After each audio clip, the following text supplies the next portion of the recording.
Dear viewers, আসসালামু আলাইকুম। আলহামদুলিল্লাহ ভালো আছেন।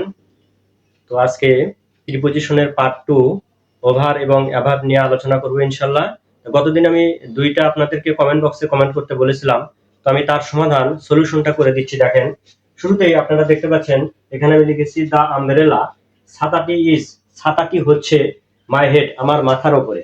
তো ছাতা যখন আমি মাথার উপরে ধরবো তখন ছাতা কিন্তু চলমান অবস্থায় থাকবে না। আমি হয়তো চলাফেরা করতে পারি, আমি চলাফেরা করলে বা আমি চলাচল করলে ছাতা চলাচল করবে, কিন্তু ছাতাটা কিন্তু স্থির অবস্থায় আছে আমার মাথার উপরে। সো স্থিতিশীল অবস্থায় থাকলে আমি বলেছি যে অ্যাভাব হবে, স্থিতিশীল অবস্থায় থাকলে অ্যাভাব হবে, আর মুভমেন্ট অবস্থায় থাকলে কি হবে? ওভার হবে। তো এই ছাতাটা আমার মাথার উপরে স্থিতিশীল অবস্থায় আছে, এই জন্য এটা কি হবে? অ্যাভাব হবে। এ বি ও ভি, অ্যাভাব হবে। নেক্সট দেখেন 2 নম্বর, the helicopter is dash the palace. হেলিকপ্টারটি আছে ইজ দ্য প্যালেস, মানে প্রাসাদের উপরে। হেলিকপ্টারটি প্রাসাদের উপরে কি চলমান অবস্থায় আছে, আর চলমান অবস্থায় থাকলে আমি বলে দিছি কি হয়? ওভার হয়। ও ভি ইয়া, ওভার হয়। আর চলমান অবস্থায় থাকা মানে কি? অর্থাৎ মুভ করা মানে চলতে থাকা। তাহলে মুভ বানানে আমি বলছি এম ও ভি, এই মুভ বানানে ও ভি ই আছে।